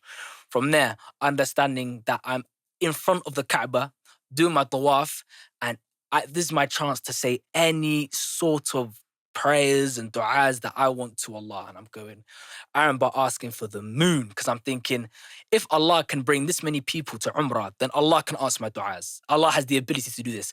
Let me take advantage of it. So I remember asking for everything. I remember asking to be a millionaire. I remember asking me to get like a righteous wife, bare kids, everything. And I'm thinking, this is going to be my moment. I remember asking, going through, doing my tawaf, then doing the, what's it called? The sa'i, right? Doing the walk between Safa and Marwa. Doing those walks after every single position, making dua there, and I'm asking and I'm asking and I'm asking. And I'm thinking, yo, like, at this point, I've understood the bounty. And I not understood it to the point, to as much as I could comprehend. I remember coming back, and that's how I started DevOps. That was the summer that I finally put in the graft. And I remember that's when third year came about. Third year came about, I was able to land my offer. Then from there, you've seen the journey. And that's when I kind of understood the importance of just, putting your trust in Allah. And it's not to say that I'm a perfect person. I think people need to understand that it's not about me saying that now because I've done this, I'm the most perfect person. It's just to show that Allah is so merciful, right? When you make your istighfar, when you seek forgiveness to Allah and you turn back to Him, Allah will give you more, and Allah will give you more, and Allah will give you more. So even like to say, like right now, I'm not the most righteous person. You may see me sin, and that's completely normal, right? And it's for people to understand that Allah's most merciful, going to always turn back, right? And even in terms of like what you do at the moment, don't think that you're in such a rut that you can't turn back to Allah subhanahu wa ta'ala. And I think it's probably the most important lesson that I've learned personally. And it's kind of shaped the way that I move just in general. Wallahi, like I now don't live with a care in the world anymore, because I understand that at the end of the day, after all of this is said and done, I'm going to be tested. I'm going to be tested on, Allah's going to ask me what I've done on this world, right? Did you read your Quran? Did you pray your salah? Did you do your zakah? Did you fast? All of these small little things I know Allah's going to ask me. So, and that also equates to outside of the deen. Cool. Am I being dutiful for my parents? Am I putting in work in my DevOps? Am I able to help other people? You see? Am I doing as well as I can in my career? Because at the end of the day, man, once you die, all of the dunya aspects of life, you're not really going to think about no more. You just want to get to Jannah at that point, right? So is to have that mindset. Again, again, and I really want to emphasize that again, I'm a sinner, bro. Like I'm not the most religious person, but it's also that ties back to who you surround yourself with, right? I remember speaking to Mo, Abs, Murad, Qais, Hamid, and these brothers. Every single time they would like you just say, for example, you get interview stage, say Alhamdulillah, make sure you're praying on tahajjud, make sure you're praying your istikhara if it's a job that you don't know if you're gonna take on, all of these things, all of these small little advices that you will get from brothers that are in the same circle as you. Because let's remember, Prophet ﷺ said, you are upon the religion of your closest companions. Sah? So if you know that, then, having people around you in that sense that can, bring you a sense when it comes to careers and also in a sense the deen, right? They can bring you back on those two aspects, then trust me, you will generally become unstoppable, right? Which now brings me on to a point. No, you can come back in, come back in. Yeah. Yeah. Which is again, we kind of spoke about the environment. A lot of people feel the need that they need to leave their environment in order to grow, right? And I'll say my point, and then you can probably give your thoughts on it, Abs. You probably so a lot of people believe that you need to kind of leave your environment in order to grow into whatever you want to be in, and I like to say yes and no. A lot of people believe that you need to cut your friends, people off that, are not trying to help you grow. And I believe that's completely wrong. Well, like cutting off somebody who's good to you, but not in the field that you want to progress in, is not a reason to cut somebody off, right? And I believe that's quite a childish reason to cut somebody off. People, especially, let's say, for example, DevOps, for example, best example, right?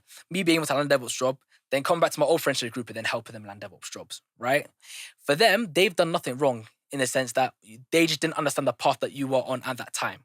And a lot of people believe that you need to cut them off, they're bad for you, this, that, and the other. That's just not true. Maybe Ilahi just gave you the knowledge that they don't have yet. So then you can come back to them and help them out, right? A lot of people believe that that's something that you need to do. And I just don't believe in it. What do you think? So I have an interesting take on this, yeah. Go on. And I'll put it into numbers. So 90% of friendship groups that you have should provide some sort of value. Yeah. That's how we are created, like in terms of that's how our nature is. Yeah. For example, you have a group that push you towards a deen. You have a group that pushes you towards like business. Yeah. A group that pushes you towards something. And there are different types of people, right? 90% of your group should be like that. Yeah. 10% should be groups where you're the one that gives back in that group. For example, and that group doesn't necessarily need to give you any value. For example, you could be in a better career than them and they're not, and you're helping them with their career. Like the example with DevOps you mentioned. They might not be the greatest when it comes to their deen. You help them with their deen if that's what you're there to help them with. So that should be your 10%. That's where you give back. But of course, you have to know yourself and you have to be firm with the other groups that pushes you towards the things that you're pushing these guys towards. Because if that's the only group that you have, the likelihood is you'll become more like them. And so the idea around taking yourself out of an environment is only if you don't have other environments that you're around to begin with. For example, Mohammed, my brother Mohammed, he's better than me when it comes to like Quran and he's I don't want to glaze him too much. And the reason I say that is because Allahumma barik, he has really good friends when it comes to the deen and their relationship with the Quran. And so I find myself wanting to be in that environment. Because now that's the environment that I need to then be able to work on that side, like, to improve my hifth and do all these things. So now, every time he was going out with those friends, like, bro, can I come? I'm not ashamed because I'm like, I see the value in that group. So I find myself every time I come back from that, my motivation is high. I'm reading my Quran, I'm memorizing, and for a period of time, it would be, and then it would just go down. And that's also another thing. Like, your iman can't always be high. can't always be up, bro. If our iman, and the Prophet ﷺ said this, if our iman was that high, then the angel would come to shake our hands. Yeah. So, bro, deep that. Like, Yeah. and even, and then this was after a Sahabi went to the Prophet ﷺ, and he said, you know, when I'm in the gatherings and you're talking about Jannah and hellfire, it feels like I can see, you know, I can see it with my own eyes. Yeah. But then when I go back, it's like I've forgotten about it. Like I've gone back to spending time with my family. And he was saying to Abu Bakr, actually, first of all, Abu Bakr radhiyallahu anhu, he said, oh, we're all like that. Yeah. You know?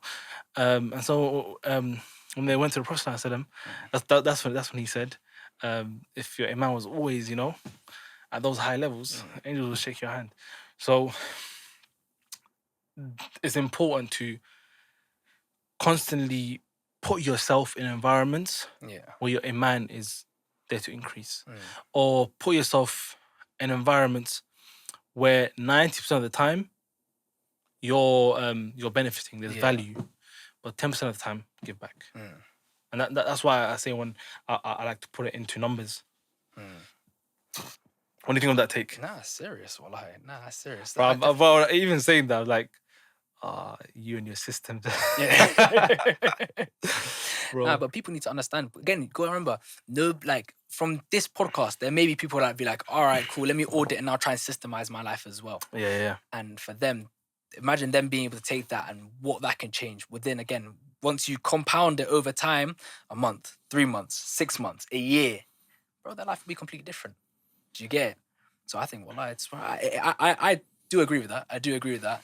It is hard for most people because it's sometimes, I like to say, this is going to sound quite weird, but there's a lot of, especially when you're in these different groups, there are different personality clashes, if that makes sense. So for one person, like, their personality, like, let's say, for example, they're trying to focus on the deen more, and they join a group which, again, their personality doesn't, like, obviously align with theirs. What will tend to happen is that they will then start to retract and just go, oh, okay, this ain't for me, right? Which is the mindset to have, of course, right? And I can feel like that can happen with a lot of different groups, and I can understand why people then, when they see you for the first time, and they see you the way you work and how you're methodical and you systemize things and all of that, they can just go, it's a bit much. Do you get it? Even with me, I like to remind people I am a regular, like, when people see, obviously, what I do with the career sport and me working and all of that, like, I like for them to have that sense of relatability. The same way you have that sense of relatability as well. Like, I still play football on the weekends. You know, I still go to my 5-side sessions. You know, I still play Black Ops 2. I'll be playing Call of Duty. Like, I do normal things the same way 100%. They do it. But, you know, I just also have this extra, I guess, added discipline, you know, that allows me to make sure I'm working on other stuff as well as that. Because people think once you get into the position, you lose the sense of what you once were, which is definitely not the case. Bro. Identity. Yeah, you do not lose your identity when you get there. If anything, it kind of amplifies, or you're able to kind of see it more, or you hone in on yourself more. Bro, there's a period of time where Warzone, you know, Warzone was like one of the best games, and the one that came out. My uni friends, it was our thing, bro. Every night, 9 p.m. to 3 a.m. We had, it was called the Warzone. And what was the Pro Clubs shift?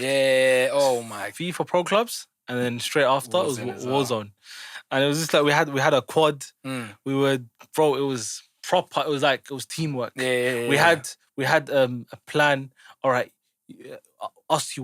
we'll push. You know, this quad, and it was, bro. It was at that point in and this was while I was at uni. That took up all of my time. So I wasn't really thinking about, you know, career, and I was too focused on uni at the time. Now I was doing my work. I was working at TK Maxx at the time. So I was doing everything, but then I still had those 7 hours. You know, and I wasn't getting sleep. Because I was doing that. And then the next day we have the lectures and things like that. So there's like I've had that, and it takes that audit that you said. You audit your day, like, and then you realize, am I wasting 6 hours a day playing? 6 hours times that by 7. 42 hours. That's a whole shift, bro. That's a whole full-time job. So yeah, bro, it's a crazy one, man. Yeah, no, definitely. I don't know if I think we may have to squeeze this one in, yeah. Go on. And it's something that I also see, which I think takes a lot of people by someone, because it'll be their first time kind of experiencing these things, yeah. Engineering salaries. We've spoken about it before on the first pod. A lot of people believe once you hit these like salaries, for example, you get that paycheck every month, that you are now cushy, you are now good.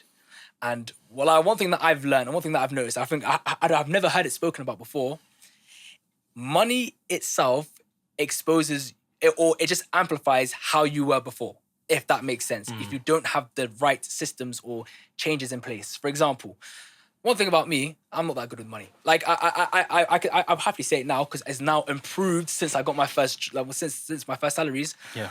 But I still remember those first couple 2, 3, 4 months, bro. That money, as quickly as it came in, it came out, because number one, lifestyle creep. Because now you understand there's a lot more money coming in.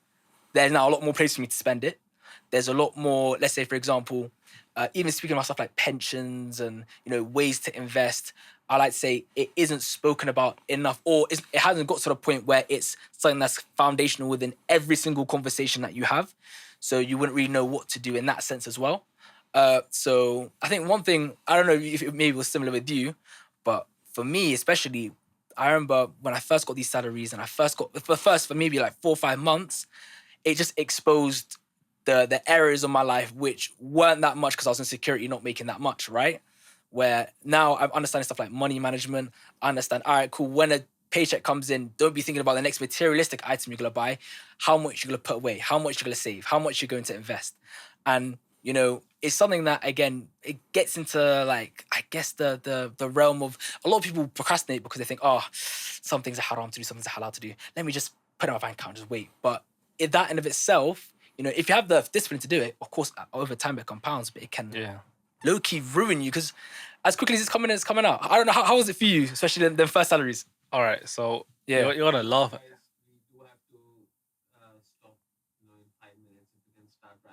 Okay. All right, no worries. Fine. That's fine. Cool. You're gonna laugh at this one, bro. Yeah. So when I start earning, I was good at saving. Yeah. Not because I was good at saving, but because I had a lot left over. Yeah. Because I felt like I spent a lot. Okay. And my paycheck was my first paycheck was just under 2K. Yeah. Right. Like, this is after I give my family their bit, and I was spending whatever. I still had like 800 pounds left over, and I was like, I'm good at saving. But when I thought about it, it wasn't because I was good at saving. It was because my lifestyle creep was food. Oh, okay. Same. No, same. Bro, let me explain. Yeah. Let me land. Yeah, go. I went from chicken and chips to Pepe's. Ooh. That was my shift. Yeah. And that also meant I went from 70 kg. No, sorry. I went from 65 kg to 100 kg. Yeah, bro, and lockdown came in. You're working from home. You're ordering food almost every day. Yeah. The most I was spending was on food, bro. Yeah. I was spending all my money on food.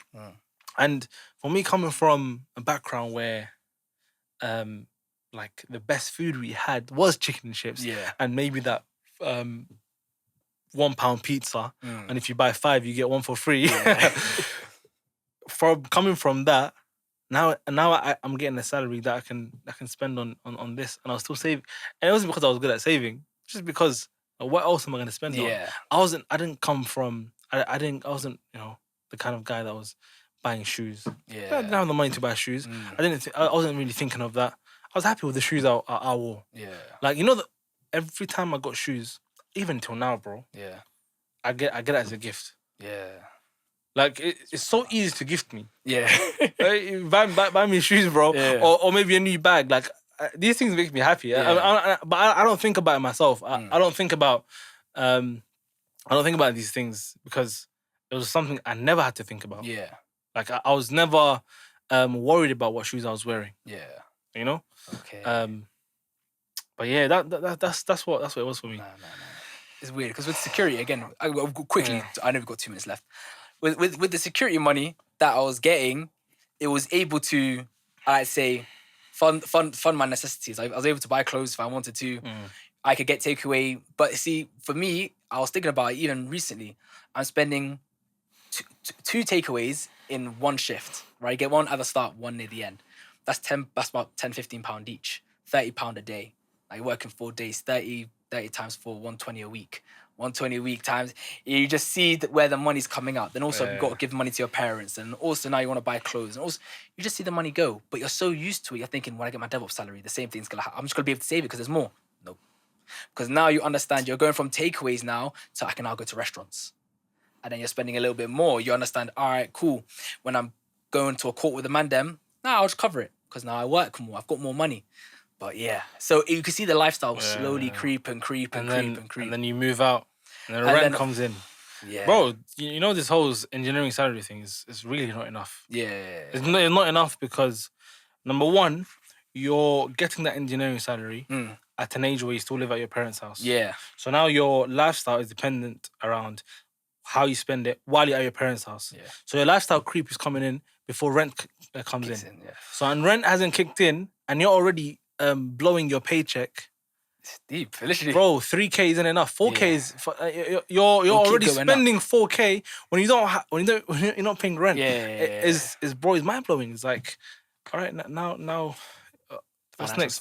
You want to get married? You want to have kids? It's the next big thing. Like you have to start thinking about like you have to be sensible. But yeah, man. But nah, I feel like there's gonna be another round of this, man. Yeah, definitely. There might need to be a part 3. Of course, I'm there. But should we wrap up? Yeah, let's go. Yeah. All right, guys. There you have it. It was an interesting one. Yeah. And as you can see, like the podcast just keep getting deeper and deeper. Yeah. This gets like levels and levels. And now you know, there's more to life than just DevOps. Yeah. It's about what it brings. It's about how it changes your relationship with your family, how it changes your relationship with people, how you interact, what mentors mean. Like that's what we're pushing out there is not just DevOps, DevOps salaries. It's what it brings. Exactly. Right? And DevOps is just we talk about it like it's normal. Yeah. But those salaries facilitate everything else. And so you have to think about all these things. Yeah. But if you enjoyed watching that, then make sure you subscribe to the podcast. Definitely. And if there's one thing you take away from this, is you need a mentor. 100%. And I say you need a mentor. Yeah. Mentor is necessary. It's not something that is a nice to have or it's good to have a mentor. You need a mentor. However you find the mentor, whatever it is that you do, you figure it out. There's mentors out there. Muzzy's a mentor. Yeah. So it's how you how you find it's up to you. But so someone you trust, if there's someone that you're looking up to, if there's someone that you want to become like, then reach out to that person. Exactly. Get a mentor. And if you enjoyed, make sure you subscribe. Yeah. Make sure you check the links in the bio. We're gonna be plugging Muzzy in there as well. Yeah. So make sure you follow his page, his TikTok, Insta. TikTok is It's Muzzy2, and then the Instagram is muzzy.dev. You'll be able to see all my stuff about DevOps. To be honest, I post about life. So you'll be able to see kind of life through my eyes anyway, essentially. Which I think will be pretty good, for the people, especially they come to see, extract some benefit, inshallah. And yeah, that's me. Yes, people. Assalamu alaikum.